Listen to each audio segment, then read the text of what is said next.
नमस्कार दोस्तों, स्वागत करते हैं आप सभी का वीडियो गुरु के आज के सेशन में। और आज हम यहां पर डिस्कस करने वाले हैं दिल्ली सल्तनत। तो आखिरकार हमने अभी तक जो एंशिएंट इंडिया में देखा, एंशिएंट इंडिया में हमने देखा कि मौर्य आया, मौर्य के बाद में लेटर मौर्य को पढ़ा, लेटर मौर्य के बाद में गुप्ता एज को पढ़ा, गुप्ता के बाद में लेटर गुप्ता एज को पढ़ा। उसके बाद में जब ये सारे डायनेस्टीज का डिक्लाइन हो गया, उसके बाद में समस्या आई कि अब कौन भारत की गद्दी पर बैठेगा, यानी कि अब कौन शासक होगा। तो एक ऐसा समय देखने को मिलता है जब वहां पर बहुत सारे मुस्लिम अटैकर्स ने, यानी कि मुस्लिम अटैकर्स ने भी आक्रमण किया और बहुत सारे विदेशियों ने भी भारत के ऊपर आक्रमण किया। जिनमें अगर हम बात करते हैं सबसे पहला मुस्लिम आक्रमणकारी तो वो होता है मोहम्मद बिन कासिम। याद रखिएगा, अगर आपसे यह पूछा जाए कि भारत पर सबसे पहला मुस्लिम आक्रमणकारी कौन था तो आंसर होगा आपका मोहम्मद बिन कासिम।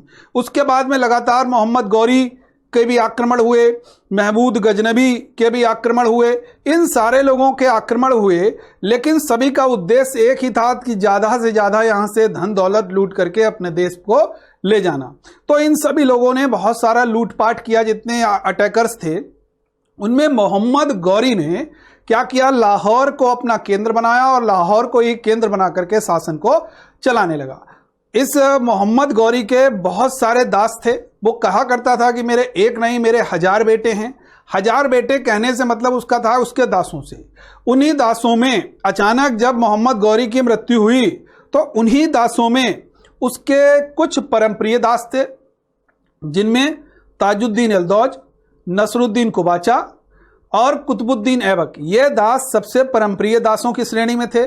जब अचानक गौरी की मृत्यु हो गई तो लाहौर की जनता ने सर्वसम्मति से कुतुबुद्दीन ऐबक को इसका उत्तराधिकारी, किसका उत्तराधिकारी कहेंगे, मोहम्मद गौरी का उत्तराधिकारी चुना और मोहम्मद गौरी ही लाहौर की गद्दी पर बैठा।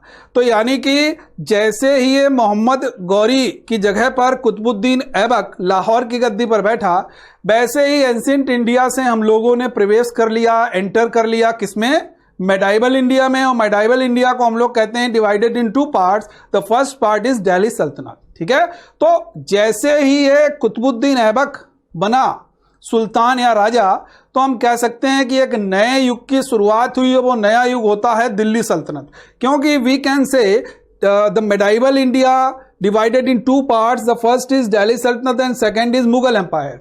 अब यहां पर दिल्ली सल्तनत के बारे में बात करेंगे तो दिल्ली सल्तनत की स्थापना हुई और कुतुबुद्दीन ऐबक पहला वो शासक बनता है। बिकॉज अब यहां पर बहुत सारे डायनेस्टीज आपको देखने को मिलते हैं, 5 डायनेस्टीज देखने को मिलते हैं, बट कुतुबुद्दीन ऐबक एक दास है। किसका दास है, मोहम्मद गौरी का दास है। तो उसके द्वारा जो स्थापित वंश है वो भी आपका वंश कहा जा रहा है गुलाम वंश। तो याद रखिएगा, कुतुबुद्दीन ऐबक के द्वारा जो स्थापित किया गया दिल्ली सल्तनत का पहला वंश है वो गुलाम वंश है।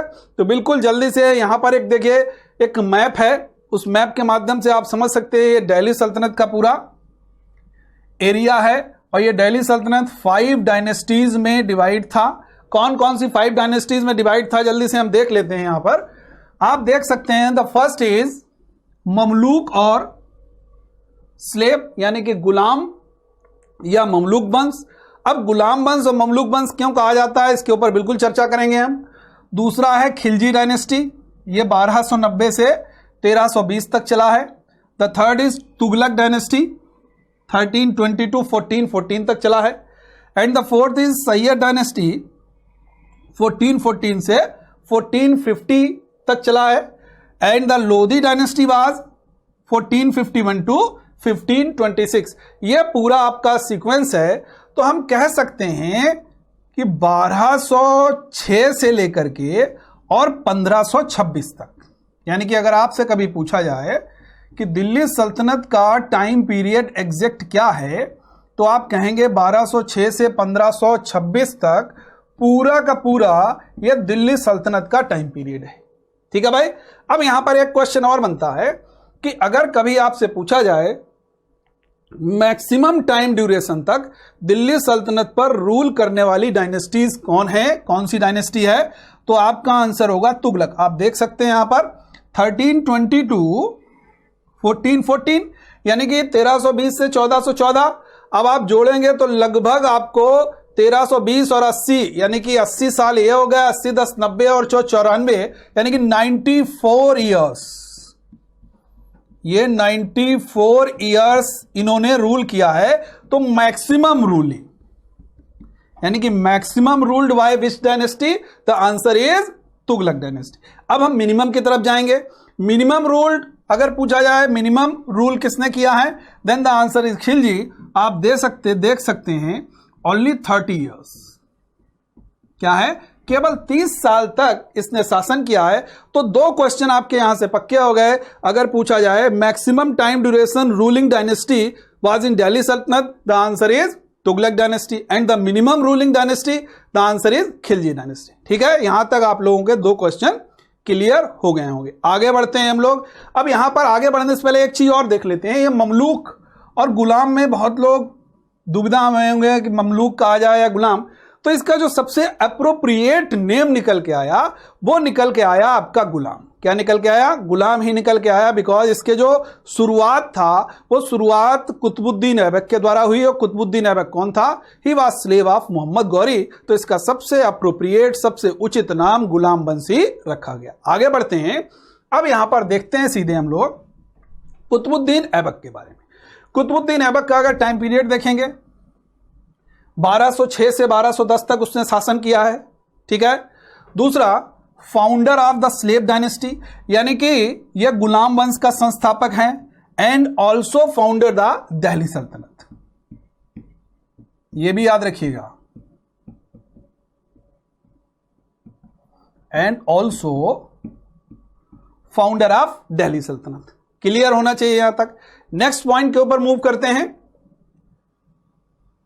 आप देख सकते हैं यहां पर Qutbi dynasty was established by Qutbuddin Aibak. और इसके द्वारा एक नई डायनेस्टीज, उसको कुतुबी वंश भी कहा जाता है। क्या कहा जाता है? कुतुबी वंश भी कहा जाता है। नेक्स्ट पॉइंट के ऊपर मूव करते हैं। Who most trusted slave of Mohammad Ghori. जैसा कि हमने बताया उसके 3 दास थे। The first was Tajuddin Yaldoz and second was Nasiruddin Qubacha and the third was Qutbuddin Aibak. इनमें सबसे जो लोकप्रिय दास था वो था कुतुबुद्दीन ऐबक। और उसी को मोहम्मद गौरी की जगह पर लाहौर की जनता एक राजा के रूप में स्वीकार करती है। ठीक है, यह तो बात हो गई कुतुबुद्दीन ऐबक के कुछ इनिशियल पॉइंट्स की। आगे बढ़ते हैं। आगे यहां पर आप देख सकते हैं his capital was Lahore.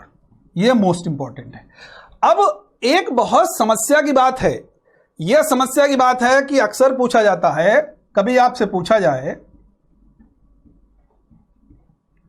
Founder of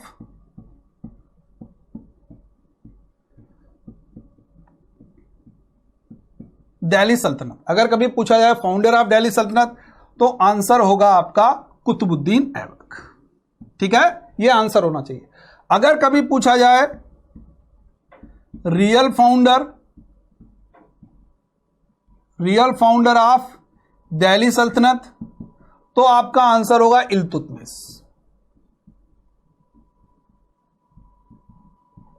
ठीक है, आंसर क्या होगा? इल्तुतमिश। अगर फाउंडर की बात आएगी तो कुतुबुद्दीन ऐबक, अगर रियल फाउंडर की बात आएगी तो आपका आंसर होगा इल्तुतमिश। ऐसा क्यों है? ऐसा इसलिए है because Qutbuddin Aibak ruled basis of the capital of Lahore. यानी कि कुतुबुद्दीन ऐबक जो शासन कर रहा है वो किसको सेंटर मानकर, किसको केंद्र को मानकर शासन कर रहा है? लाहौर को। यानी कि हिज कैपिटल वाज लाहौर। उसने कभी भी अपनी राजधानी दिल्ली नहीं बनाई, इसलिए उसको हम रियल फाउंडर नहीं कहते हैं। Iltutmish was the first person and first sultan जिसने की डिक्लेयर्ड हिज कैपिटल दिल्ली, जिसने की अपनी राजधानी को दिल्ली घोषित किया।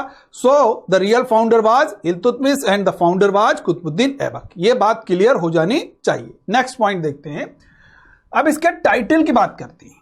आप यहां पर देख सकते हैं कि एक टाइटल लिखा हुआ लाख बख्श। अब लाख बख्श क्यों कहा जाता है? क्योंकि एक दानी है। दानी का मतलब समझते हैं? डोनेट वगैरह बहुत कुछ करता है, बहुत ज्यादा पैसा बांटता है, लोगों को बख्श देता है। लाख बख्श, लाख बख्श के मतलब समझ रहे हैं आप? लाखों रुपए बख्श कर देता है, बख्श देता है तो दान देता है लाखों रुपए का। इसलिए he was known by the name of lakh Bakhsh. Clear? यहां तक क्लियर होना चाहिए। दूसरा एक और टाइटल है, इसका मैं यहां पर डिस्कस किए दे रहा हूं, कुरान ख्वां। अगर कभी आपसे पूछा जाए, इंग्लिश में भी मैं लिखे दे रहा हूं, इंग्लिश वाले ध्यान देंगे, कुरान ख्वान। ठीक, ये कुरान ख्वां क्या है? बेसिकली इसको कुरान का पाठ याद था और उसको बहुत अच्छी आवाज में सुनाया करता था, तो इसलिए इसको कुरान ख्वां के नाम से जान सकते हैं। तो हम सीधे सीधे कह सकते हैं his title was Lakh Bakhsh and Quran Khwan, दोनों इसके टाइटल हैं। एक थर्ड टाइटल भी इसको जाता है, पील बख्श। बेसिकली पील क्या है? एक पर्यायवाची है हाथी का, सिनोनियम ऑफ एलिफेंट। तो हम कह सकते हैं कि ये हाथियों का भी दान करता था, तो इसीलिए इसको पील बख्श भी कहा जाता था। ठीक है, अब यहां पर एक प्रश्न और निकल के आता है कुतुबुद्दीन ऐबक से कि कभी अगर आपसे पूछा जाए क्या इसने कभी सुल्तान का टाइटल लिया?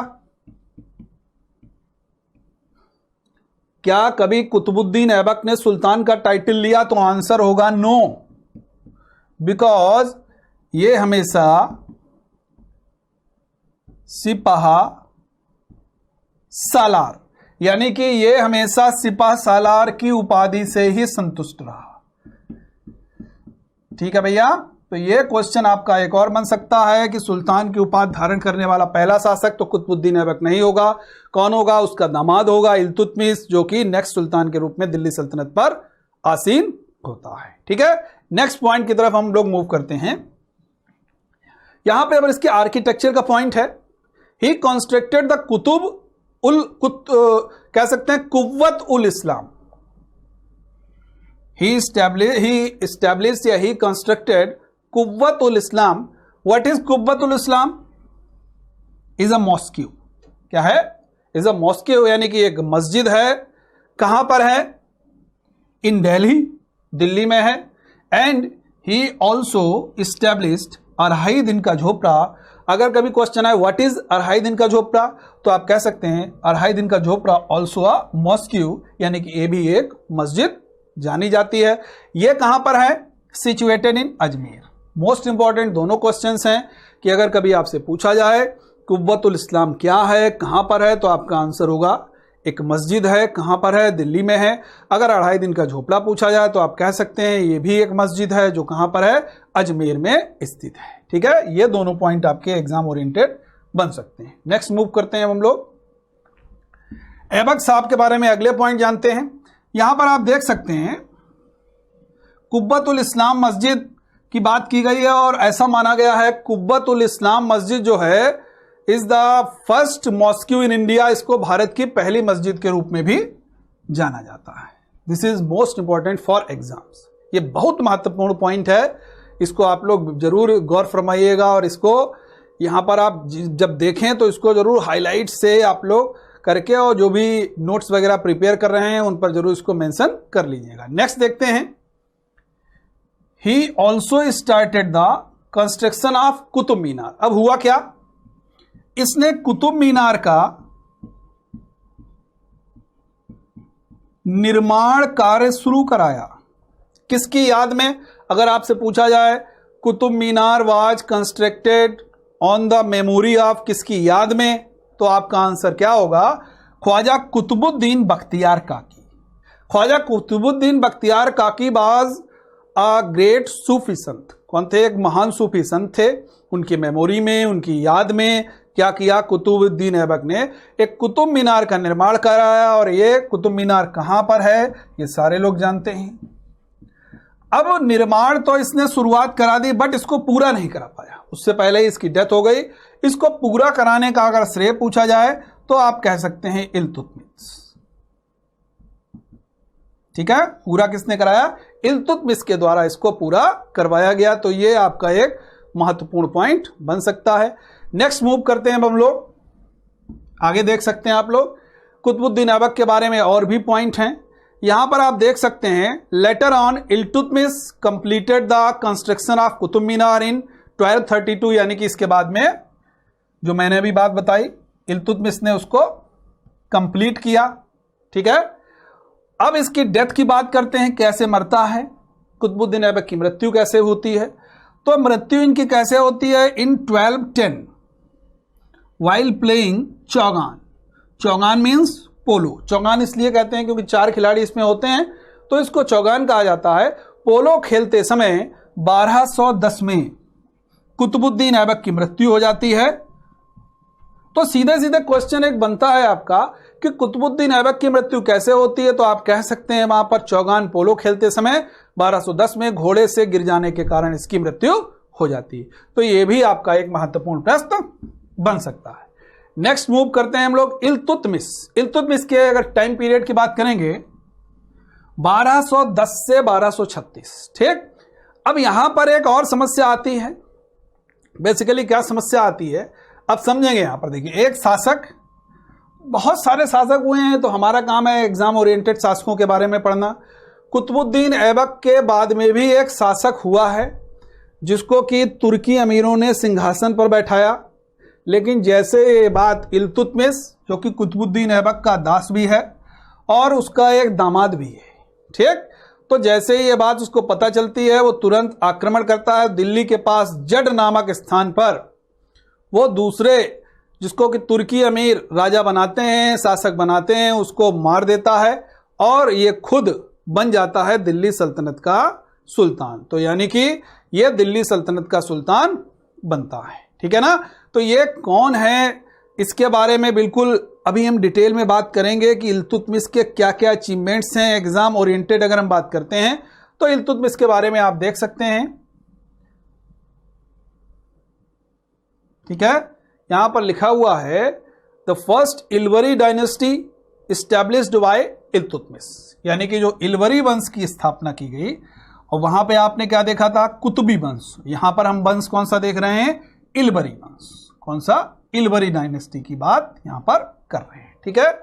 नेक्स्ट जो बात हमने की थी अभी, the real founder of slave dynasty क्यों है, और दिल्ली सल्तनत का भी, क्योंकि इसने राजधानी क्या किया, लाहौर से दिल्ली बनाई। तो रियल फाउंडर ऑफ दिल्ली सल्तनत कह सकते हैं। मैं लिखे दे रहा हूं,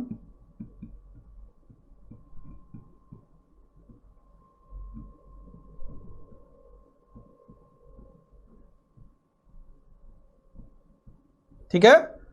और स्लेव गुलाम वंश का भी वास्तविक संस्थापक हो गया, दिल्ली सल्तनत का भी वास्तविक संस्थापक के रूप में इसको माना जाता है। नेक्स्ट मूव करते हैं हम लोग इल्तुतमिश के बारे में कुछ और जानते हैं। He introduce the pure Arabic currency system of India, यानी कि शुद्ध अरबी पद्धति पर। किस पर, प्योर अरेबिक करेंसी या प्योर अरेबिक क्वाइंस कह सकते हैं। कौन कौन से, शुद्ध अरबी, इसको जरूर याद रखोगे, शुद्ध अरबी पद्धति जो यहां पर लिखा हुआ है ये मोस्ट इंपॉर्टेंट है, ठीक है ना। इसको इंग्लिश में भी मैं बॉक्स में बंद कर दे रहा हूं, प्योर अरेबिक पैटर्न पर। कौन कौन से, ही इशूड टंका क्वाइन, टंका made from silver, and the second other coin was जीतल, जीतल मेड फ्रॉम कॉपर, ठीक है ना। तो आप सीधे सीधे कैसे कहेंगे, इल्तुतमिश के द्वारा 2 सिक्के जारी किए गए। द फर्स्ट वाज टंका, टंका मेड फ्रॉम सिल्वर, चांदी का बना था, एंड जीतल मेड फ्रॉम कॉपर, वो कि तांबे से बना हुआ था, ठीक है। ये आपका क्वेश्चन आ सकता है। नेक्स्ट मूव करते हैं हम लोग इल्तुतमिश के बारे में। ही इंट्रोड्यूस्ड इक्ता सिस्टम। कौन सा सिस्टम चलाया इसने, ही इंट्रोड्यूस्ड इक्ता सिस्टम। इक्ता क्या है, अगर आपसे पूछा जाए मीनिंग ऑफ इक्ता, ठीक है, तो मीनिंग आप अगर इक्ता पूछा जाए तो आप सीधे सीधे कहेंगे कि इक्ता के मतलब क्या होता है, पार्ट ऑफ लैंड, या कह सकते हैं लैंड भी कह सकते हैं, या जमीन का टुकड़ा। अब यहां पे समझ लेना है थोड़ा सा, ठीक है। समझना यह है कि बेसिकली जब सारे एम्प्लॉय हैं इसके पास, भाई दिल्ली सल्तनत भी तो बहुत सारे एम्प्लॉय काम कर रहे हैं।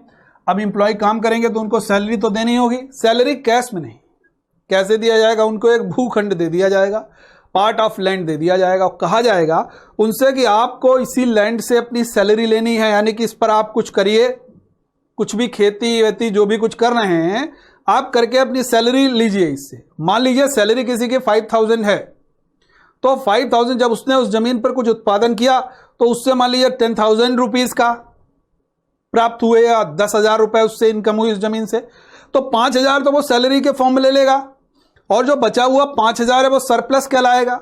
और इस सरप्लस को दिल्ली सल्तनत में कहा गया है फवाजिल। क्या कहा गया? मोस्ट इंपॉर्टेंट, फवाजिल में लिखे दे रहा हूं, फवाजिल कहा गया है सरप्लस, और इसको राजकोष में जमा करना पड़ेगा। ठीक है, अब इक्ता के बारे में समझ में आ गया। तो आप कह सकते हैं he introduced iqta system first time in India. ठीक है ना? तो आप कह सकते हैं सैनिकों को वेतन देने का एक सिस्टम है, एक प्रणाली है जो क्या कहलाता है, सैनिकों को भूमि अनुदान देने का, वो इक्ता आपका कहलाता है। ठीक है, ये तो पॉइंट डिस्कस हो गया। दूसरा डिस्कस करते हैं, he set up the Turkan e Chahalgani system, the group of the 40 slaves members, यानी कि इसने 40 वफादार गुलामों की एक टुकड़ी बनाई। और ये 40 वफादार गुलाम क्या करते हैं? इनका काम यह है कि तुर्की लोगों की, तुर्की अमीरों की, तुर्की सरदारों की शक्ति को बढ़ने नहीं देना है। उनके ऊपर कंट्रोल करने के लिए इसने 40 वफादार गुलामों की एक टुकड़ी बनाई और वो कहलाती है तुर्कान ए चहलगानी। मोस्ट इंपॉर्टेंट, और इसको हम लोग कहते हैं चालीसा। क्या कहते हैं? चालीसा। तो आप कह सकते हैं Turkan e Chahalgani also known as Chalisa. What is Turkan e Chahalgani? तो आप कह सकते हैं the group of 40 slave members. ठीक है ना? 40 गुलामों का एक, उसके जो वफादार फेवरेट गुलाम है उनका एक जो संघ है, पूरा एक ग्रुप बना दिया गया, वो क्या कहलाता है? चालीसा, और नोन एज तुर्कान ए चहलगानी। क्लियर होना चाहिए यहां तक। नेक्स्ट मूव करते हैं। नेक्स्ट आप देख सकते हैं रुकनुद्दीन फिरोज। आफ्टर इल्तुतमिश, तुर्की अमीरों ने क्या किया? एक नए राजा, इसका जो पुत्र है इल्तुतमिश का, उसका एकमात्र पुत्र है, उसको राजा बनाया। उसका क्या नाम है? रुकनुद्दीन फिरोज। ठीक है, रुकनुद्दीन फिरोज एक कैसा व्यक्ति है? एक विलासी टाइप का सुल्तान है जिसका कोई काम धाम करता नहीं है। इसके समय में इसकी एक मां है शाह तुर्कान। वो शाह तुर्कान पूरे शासन को अपने नियंत्रण में रखती है। एक क्रूर महिला है, दिल्ली की जनता उससे बहुत त्रस्त है। एक दिन क्या होता है, शुक्रवार का जुमे का दिन होता है, मस्जिद के बाहर सारे मुसलमान नमाज पढ़ने के लिए आते हैं। उसी समय रजिया वहां पर लाल वस्त्र पहन के आती है, लाल कपड़े पहन के आती है, और दिल्ली की पब्लिक रजिया को अपना नया सुल्तान डिक्लेयर करती है, और रुकनुद्दीन फिरोज और उसकी मां को कैद करके जेल में डाल दिया जाता है, और नई सुल्तान बनती है रजिया सुल्तान। तो इनका बहुत कम समय रहा है। Ruknuddin Firoz was the only son of Iltutmish. ठीक है ना? अगर कभी पूछा जाए तो आप कह सकते हैं इसकी मां का नाम जरूर याद रखेंगे, Shah Turkan.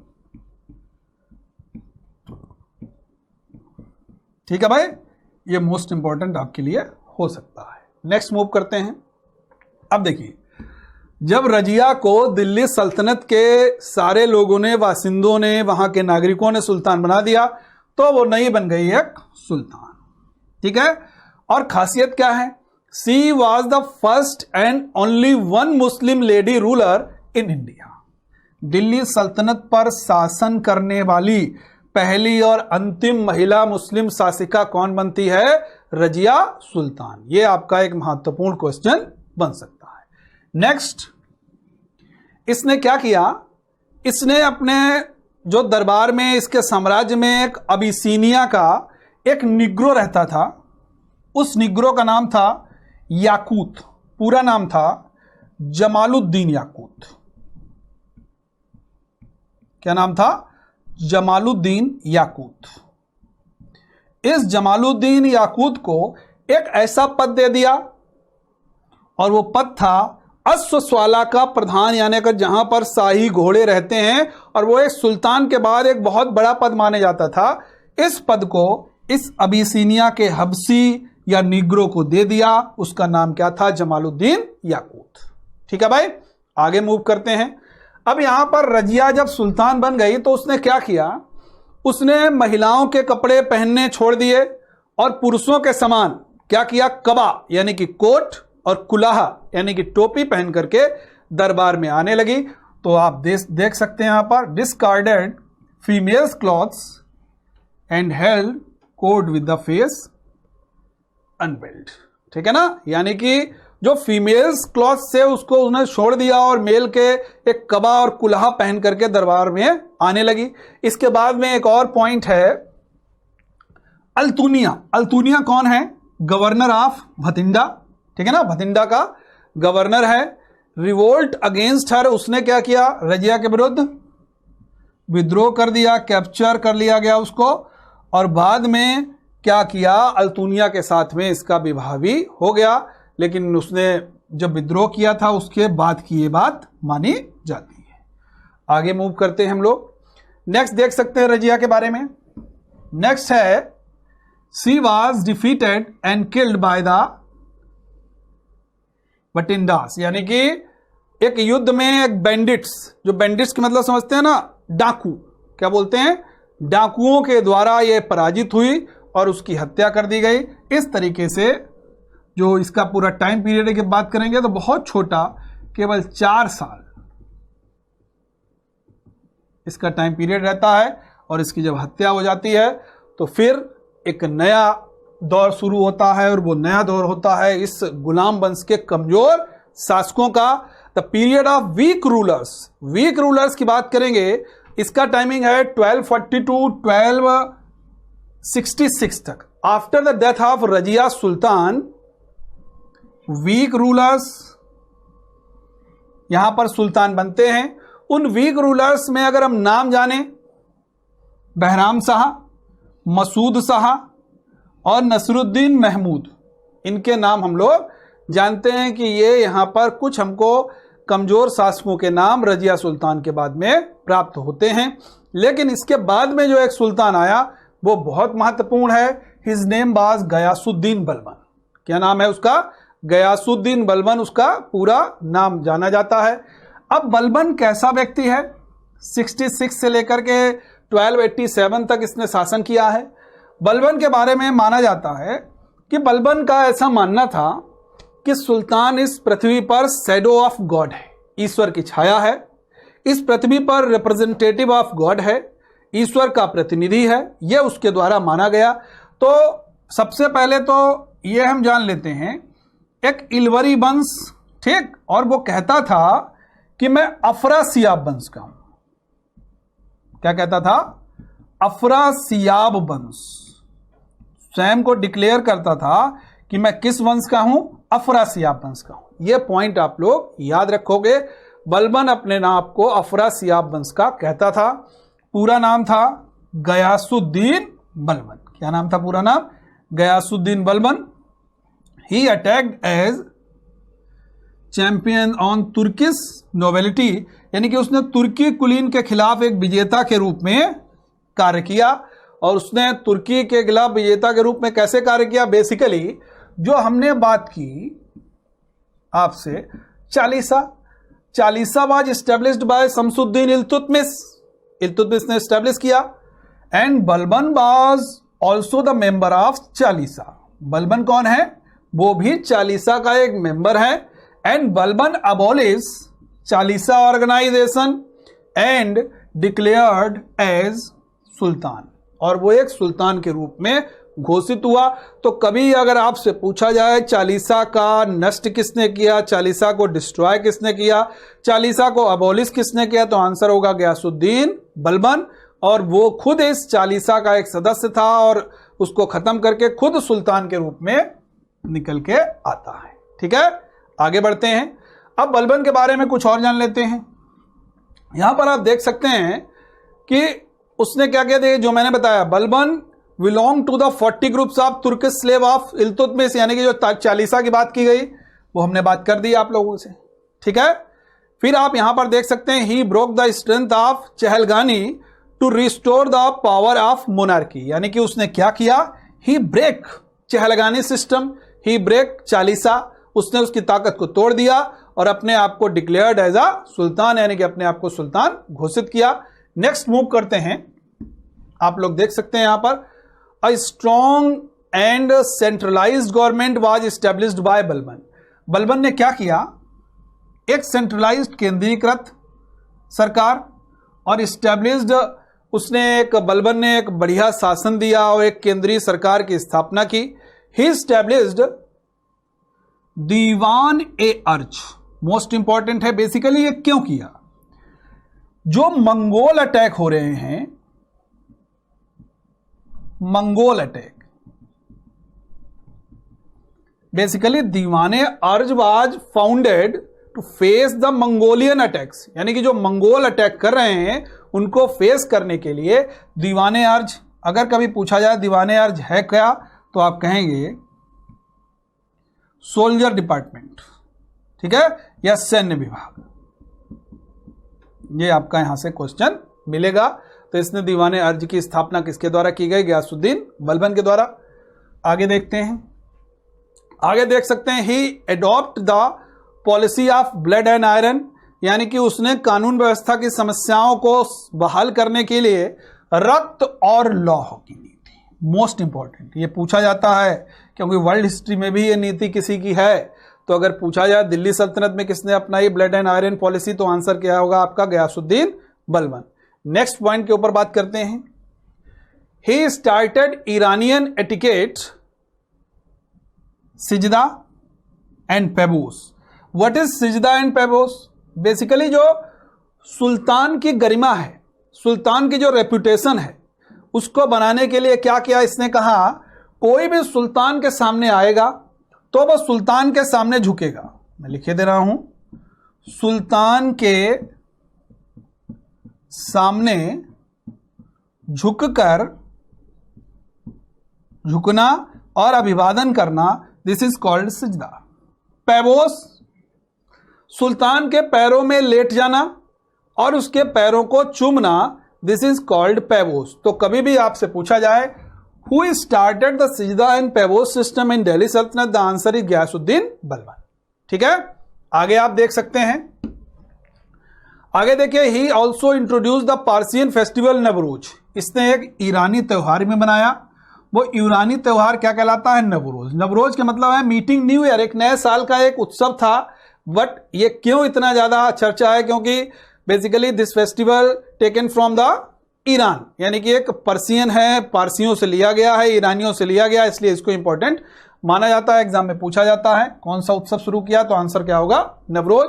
Next, he declared self Niyabat e Khudai, ये इसके टाइटल हैं, नियाबत ए खुदाई। दूसरा आप देख सकते हैं जिल्ली इल्लाह, दोनों इंपॉर्टेंट है, मैं लिखे दे रहा हूं यहां पर, नियाबत ए खुदाई, और दूसरा है जिल्ली इल्लाह। Both are important. ठीक है, नेक्स्ट मूव करते हैं आगे। आप लोग देख सकते हैं नया, इसका जो अंतिम शासक माना जाता है, बेसिकली जब बलबन की मृत्यु हो गई तो बलबन के बाद में जो बलबन के पौत्र थे उसमें कैकुबाद, कैखुसरो और क्यूमर्स का नाम आता है। तो अगर कभी आपसे अंतिम पूछा जाए, मैं नाम लिखे दे रहा हूं, 3 नाम हैं, एक है कैकुबाद, फिर है कैखुसरो, और उसके बाद में आता है क्यूमर्स। तो ये क्यूमर्स का नाम सबसे ज्यादा आता है। ये गुलाम वंश का अंतिम शासक माना जाता है, the last ruler of the slave dynasty. तो ये आपका यहां तक आकर के पूरा स्लेव डायनेस्टी यानी कि गुलाम वंश समाप्त होता है। अब आप लोग समझ सकते हैं यहां से कितने क्वेश्चंस आ सकते हैं। कुतुबुद्दीन ऐबक के बारे में देखा हमने, इल्तुतमिश के बारे में देखा, रजिया के बारे में देखा, ये 3 महत्वपूर्ण, और बलबन के बारे में देखा। ये आपके सारे के सारे महत्वपूर्ण सुल्तान है। यहां से क्वेश्चन निश्चित रूप से एग्जाम में आपका आता है। तो आज के लिए हम इतना ही रखते हैं। आज हमने बात की गुलाम वंश के ऊपर। गुलाम वंश में हमने कुतुबुद्दीन ऐबक से लेकर के सीधे बलबन पर आए, उसके बाद में हमने लास्ट रूलर के बारे में बताया। तो ये पूरी आपकी दिल्ली सल्तनत की जानकारी हो गई, स्लेव डायनेस्टी की। तो आज के लिए हम इतना ही रखते हैं। फिर से मुलाकात होगी आपके साथ एक नए टॉपिक के साथ, एक नए सेशन में फिर से मुलाकात होगी। तो आज के लिए इतना ही रखते हैं। Thank you.